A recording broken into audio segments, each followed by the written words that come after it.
It's not in the face! Thank you. Hello and welcome to Hey, Not the Face with your host, John Nash, and your producer, me, Steffi Haynes. And today we have a couple of topics, but our main focus is going to be about Judge Boulware's decision to deny the UFC settlement offer.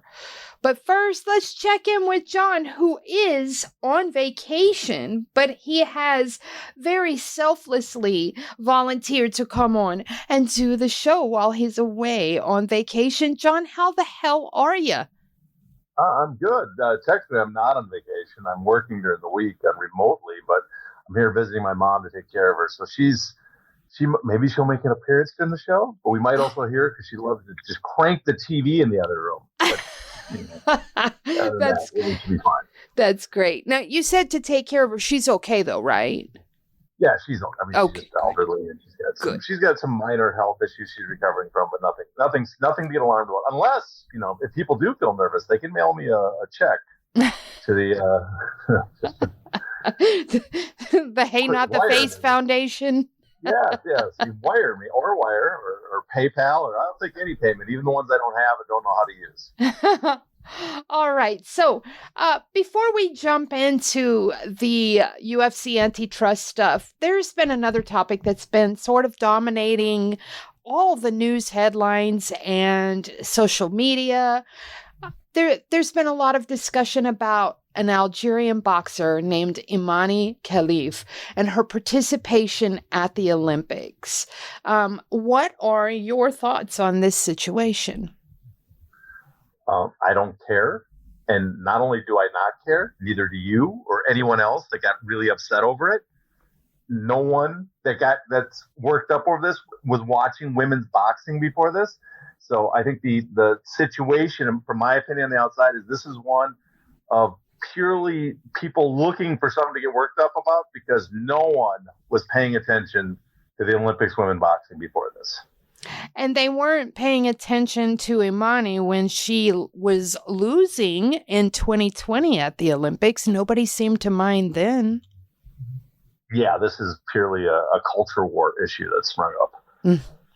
Okay. All right. So now that we know that you don't care, is there anything more you can offer? Well, I guess first off, you have to take everything I say with a grain of salt because I am probably grossly unqualified to talk about this.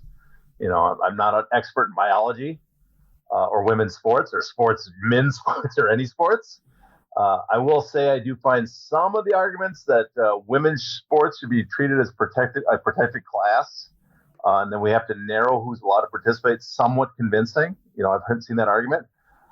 And I am completely unconvinced by the gender determination argument that I see sometimes, that sex differences are entirely the result of cultural practices. So if someone is intersex or has DSD, differences of sexual development, I think that's what it's called, like Swyer syndrome, I don't know if they should participate or not. That's like way above my pay grade. But I do know that, but we also don't even know if Kafir, is that how you pronounce her name? Imani Kafir? Imani Khalif. Imani Khalif, sorry. Pardon me. Imani Khalif. Don't even know, we don't even know, even though this is the kind of the big discussion about, is she's, DSD or, or intersex. We don't even know if that's true because the people that reported that test, the IBC, if I remember right? Or is it the IBA? Now I can't remember the acronym. It's IBA. IBA, thank you. Yeah. They are incredibly corrupt. There's nothing trustworthy about them.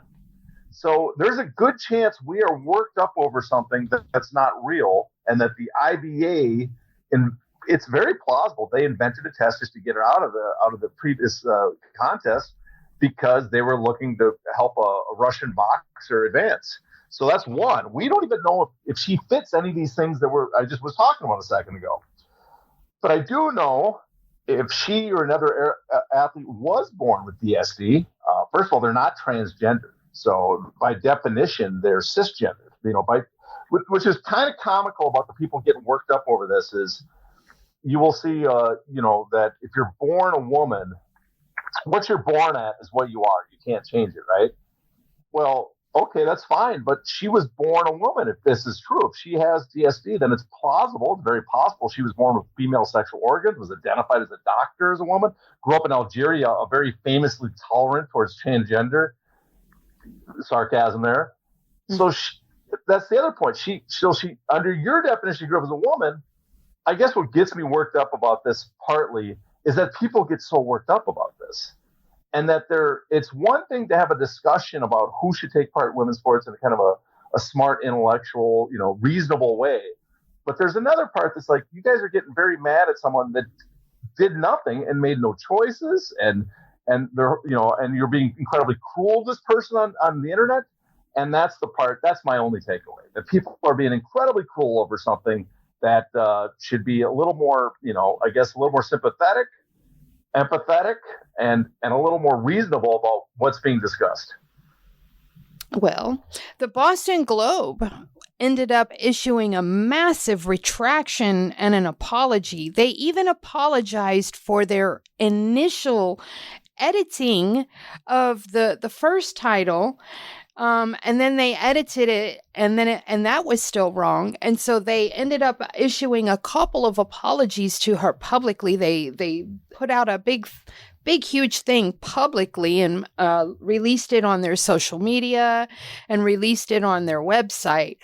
But I feel like the damage has been done. I think that, she's well within her rights to sue them, and I wouldn't mind at all if she did.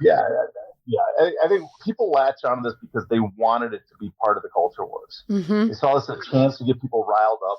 But this is not, again, I don't care what divider. This is not Leah Thomas, the swimmer, right? Where you have a discussion of a person that is going through transitioning, mm-hmm. taking part in sport. This is nothing like this. This is a person, their whole life, identified as a woman, and the rules currently, and part of the reason we have the rules currently where we don't take genetic tests to see if they're XY, is because a lot of women are offended by the fact that you have to check your sex organs, right? Or take a test. Mm-hmm. So as the rules currently lie, and also we should note, legally she's a woman. I mean, we could say possibly there's a chance if she is DSD that biologically she has male chromosomes, but legally she is a woman. So I think just got there. We've had these culture wars for so much recently. I think people just couldn't wait to jump on another one and make something out of nothing. Indeed. All right. So it is time for us to dive into the real meat and potatoes of this episode. And that is that Judge Boulware denied the UFC settlement offer of $335 million. So right now, what you need to do for us is break down why. Well, after everybody's offended by our previous subject and left, now we can talk about the real subject for us, something we kind of know something about. Okay, well, the judge, it's not a complete surprise that he denied this settlement. It would have been a surprise a month ago, but he's laid hints in the previous hearings that he was leaning towards not agreeing to it. And if people aren't aware, the original settlement was for both the class action groups. There's two groups of people suing the UFC. I'll break them down so, people that are trying to follow along at home, and there's some fighters that might be listening. There's the league class, which are everybody that fought in the UFC from December 2010 until June 30th, 2017. If you fought during that period, all your fights that took place in that period make you part of the league class. If in addition or separately, if you fought in the UFC from July 1st, 2017 until now, it's still ongoing, you are a member of the Johnson class. You can be a member of both at the same time. So that's the two classes. The litigants, both the plaintiffs and defendants, they settled both classes together for a combined $335 million. Now, we know why the judge denied this, because he views this is not enough for the league class, because the class he granted class certification, what the litigants were asking for, the plaintiffs were asking for, was about $1 billion in damages that they claimed the fighters were underpaid. And if they would have won in trial, would have been trebled to $3 billion. So the judge looks at that. He says that is not enough for this settlement, which would have gave the majority of the money to the league class. That's still not enough compensation for the damage they took. he also, and I think he's correct about this, he's also arguing or making it clear that the Johnson class has a conflict of interest with the Lee class. The Johnson class, because it represents current fighters, has what's called standing.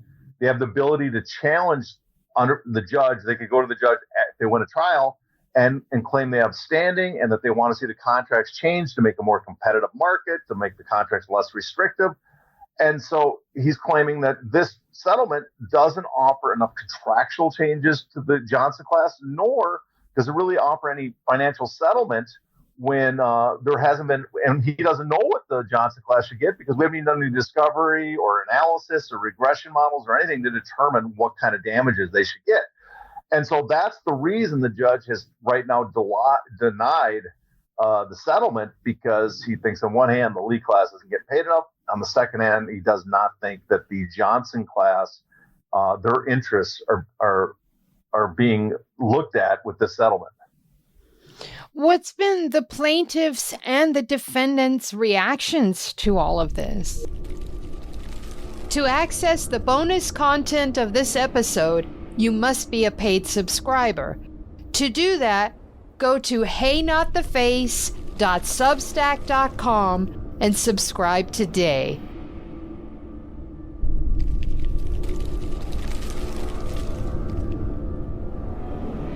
Ow! Ow! Not the face! Ooh! Ooh! Okay, the face!